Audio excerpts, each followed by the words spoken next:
한국 교회여 대륙을 품어라. 이 칼럼은 월드뷰 2019년 12월 호에 실린 칼럼으로 목사이며 로고스 파트너 변호사인 심동섭 변호사가 쓴 칼럼입니다. 1. 조지 오웰의 1984년. 최근 한국에서 유학을 마치고 중국으로 돌아간 중국인 제자로부터 들은 실화이다. 이 제자는 원래 대학교 시절에 중국 공산당에 가입하였으나 한국에서 유학하는 동안 기독교 신앙을 소개받아 입문하게 되었고 중국으로 돌아가서는 전문직에 종사하면서 지하 교회를 다니고 있었다. 그가 다니던 지하 교회는 중국의 대도시에 있었고 수천 명의 교인이 출석하고 있었다. 그런데 시진핑이 정권을 잡으면서 교회에 대한 박해가 심해졌고 결국 그 교회는 강제로 철거당하고 말았다. 교회 주요 지도자들은 체포를 당했고 공안의 조사를 받던 제자는 지도자급이 아니라는 것이 밝혀져 곧 풀려났다. 그런 일이 있은 후에 그는 다른 지방으로 출장을 갈 일이 있어 기차를 타다가 공안으로부터 검문을 받았다. 그런데 공안은 그 제자의 신분증을 컴퓨터에 스캔하고 난 후에 돌려주면서 훈계조로 앞으로 착한 시민으로 살라고 당부했다고 한다. 제자는 그 말을 듣고 등골이 오싹했다. 중국 공안은 그가 단순히 교회에 출석하는 것까지 기록하여 그의 사상을 추적하고 있었다고 한다. 그는 24시간 감시를 당하고 있다는 생각에 온몸에 전율이 흘렀다. 저야 그렇다고 하지만 앞으로 저의 어린 자식들이 하나님이 아니라 시진핑을 찬양하면서 잘할 것을 생각하니 정신이 아찔합니다. 이런 사회에서 아이를 키울 수는 없습니다. 라고 고백했다. 또 다른 이야기이다. 이 이야기는 진위를 알 수는 없으나 있을 수 있는 그럴듯한 이야기라서 소개한다. 중국에서 어떤 사람이 중대한 범죄를 저지르고 나서 서방으로 탈출하였다. 그는 서방에서 수년간 살면서 성형수술로 얼굴을 모두 고쳐 아무도 그를 알아보지 못하였다. 그는 이제 자신의 신분을 숨길 수 있다고 확신하고 중국으로 돌아갔다.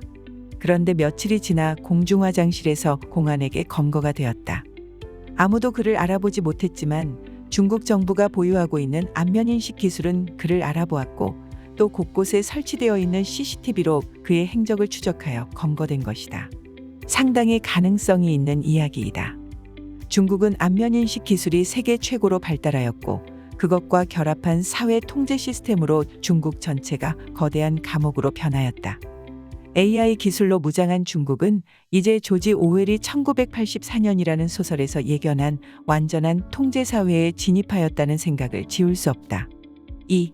중국의 기술이 북한에 도입된다면 내가 가장 우려하는 것은 중국의 이러한 기술이 북한으로 도입된다면 앞으로 어떻게 될 것인가 하는 문제이다. 북한은 이미 사회 통제 시스템이 거의 완벽하게 이루어진 사회이다. 여기에다가 중국으로부터 안면인식 기술과 AI 등을 도입하여 사회를 통제한다면 그야말로 물샐 틈이 없는 통제사회로 나아가게 될 것이다. 이런 상태라면 머지않아 그렇게 될 것이다. 만일 그렇게 된다면 북한 주민들의 고통은 영구화될 것이고 평화적인 통일은 꿈꿀 수가 없게 된다. 우리는 이미 이것을 체험하고 있다. 문재인 정부가 들어선 이후 정부는 계속하여 북한에게 러브콜을 보낸 바가 있다. 판문점에서 남북한 정상이 나란히 손을 잡고 휴전선을 넘었고 남북항군사협정을 체결하여 서로 긴장을 완화하기로 약속한 바가 있다. 우리 온 국민들은 TV 화면으로 그런 모습을 보면서 혹시 우리 시대의 평화 통일을 이룰 수도 있을 것이라는 기대감을 가졌고 문재인 대통령에 대한 지지율도 거의 상종가를 이루었다. 그러나 북한은 언제 그랬냐는 듯이 태도를 돌변하였다. 이제 북한과의 평화통일 논의도 무의미하다는 것이 판가름 나고 있다. 북한은 우리 정부가 아무리 평화를 제안해도 심지어 비굴할 정도의 저자세로 러브콜을 보내고 있음에도 이를 거들떠보지 않고 있다. 심지어 삶은 소대가리 등의 막말로 우리 대통령을 비웃고 있고 연일 미사일을 쏘아대면서 군사적으로 위협하고 있다. 진정 북한은 평화 통일을 위한 대화보다는 군사적 적대 관계를 유지하면서 긴장을 고조시키는 것을 원하는 것이 아닌가. 그런 것을 보면 그들은 북한과 친하게 지내고자 온갖 정성을 기울이는 문재인 정부가 아니라 내심 박근혜 정부와 같이 대북 강경파가 남한에서 정권을 잡기를 원하는 것이 아닌가 하는 생각이 들 정도이다. 그들에게는 남한 정부가 적당히 긴장을 고조해 주어야 정권 유지에 도움이 되는데 너무 가까이 다가가서 추궁거리는 것이 정권의 부담이 될 것이다. 이러한 나의 추리는 독재 정권의 생리를 생각할 때의 무리가 아닐 것이다. 독재 정권의 제일 목표는 정권의 안정이다. 그들은 말로는 국민을 위한다고 하지만 국민은 안중에도 없고 정권의 안정이 제일의 목표이다. 정권을 위태롭게 하는 정책은 어떤 것도 용납할 수 없다. 이것이 독재 정권의 본래적 모습이다. 소련, 중국, 캄보디아 등등의 독재 정권에서 그런 모습을 보아왔다.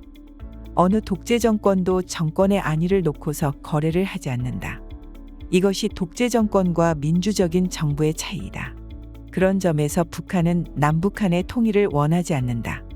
물론 통일이 되어도 김정은이 종신토록 그리고 그의 자식들이 자자손손 정권을 유지할 수 있다면 몰라도 그렇지 않으면 절대로 통일을 원하지 않는다. 통일이 되어 권력을 잃을 가능성이 1%만 있더라도 통일을 바라지 않는다. 그것이 독재 정권의 생리이다. 그런데 그런 독재 정권과 대화를 하여 긴장을 완화하고 통일을 앞당길 수 있다고 믿는 요즘 정부 사람들을 보면 정말 한심하다는 생각이 든다. 사람을 몰라도 너무 모른다. 정치를 하는 사람들은 정치를 하기 전에 인간이 무엇인지 탐구해야 한다. 인간의 본질적 성향을 모른다면 정치를 제대로 할 수 없다. 독재 정권은 절대로 권력을 양보하지 않는다. 이제 북한이 중국의 최첨단 AI나 안면인식 기술과 같은 것으로 무장하여 사회를 완벽하게 통제한다면 평화적인 통일은 영원히 가능성이 없어 보인다.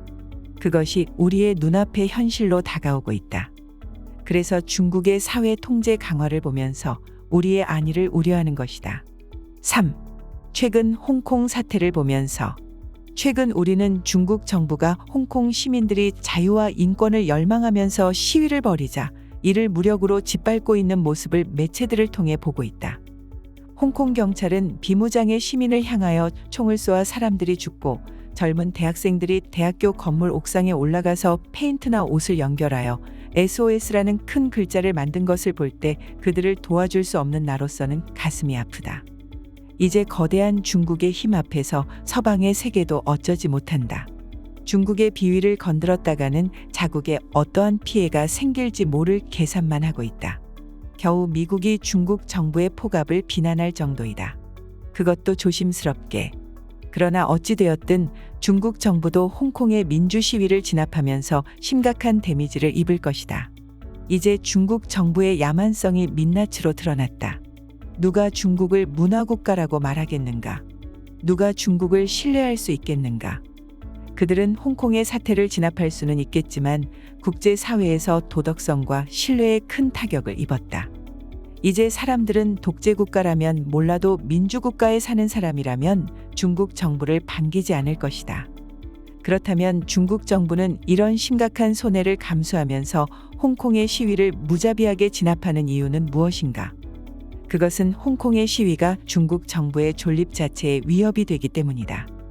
이제 중국은 거의 완벽할 정도로 사회통제 시스템을 구축하였는데 자유민주주의 체제에 익숙한 홍콩의 물결이 중국 대륙으로 유입이 된다면 그것이야말로 앞문은 닫고 뒷문을 열어주는 결과가 되어 체제에 큰 위협을 가져다 줄 것이다. 그래서 중국 정부는 국제사회에서 자국의 이미지에 큰 손해를 입는 줄 알면서도 홍콩 사태를 무자비하게 진압하고 있는 것이다. 그런 것을 생각한다면 우리나라에 유학 온 중국 학생들이 홍콩을 지지하는 대자보에 민감한 반응을 보이는 것도 이해할 만하다. 그들 대부분이 중국 공산당의 영향력 아래 있다는 것을 감안하면 얼마든지 중국을 비난하고 홍콩 시민을 지지하는 대자보를 훼손할 수 있다. 4. 대륙을 품어라. 내가 말하고자 하는 요점은 이것이다. 독재국가인 중국은 한사코 북한을 같은 독재국가 체제로 붙잡아 놓을 것이다. 그래야 자신들의 체제가 안정될 것이기 때문이다. 만일 북한이 남한과 통일이 되고 자유민주 진영에 편입이 된다면 중국은 자신의 정권에 큰 위협을 받게 된다. 홍콩보다도 훨씬 크고 인구가 많은 자유민주주의 한반도와 국경을 맞닿는다는 것은 그들에게는 생각만 해도 끔찍한 일이다.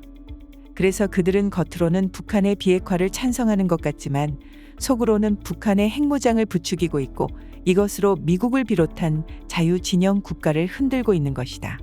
이런 상황에서 미국의 북한에 대한 비핵화 노력은 허사로 돌아갈 공산이 크고 통일은 더욱 멀어질 것이다. 우리는 이런 상황에서 무엇을 해야 하는가? 우리에게는 중국의 민주화가 가장 시급한 과제이다. 중국이 민주화되어야 비도덕적인 북한 정권을 돕지 않을 것이다. 민주화된 중국의 국민들이 어떻게 비윤리적이고 국민을 억압하는 정권을 지지하는 정책에 찬성할 수 있겠는가? 그러므로 중국이 민주화될 때의 통일이 앞당겨진다.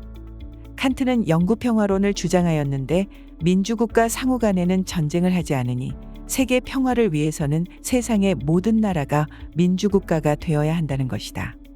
그의 주장은 당대에는 웃음거리로 치부되었으나 20세기에 와서는 상당히 설득력 있는 가설로 증명되었다. 그러나 남한 사회에서는 어느 누구도 중국의 민주화를 거론하지 않는다.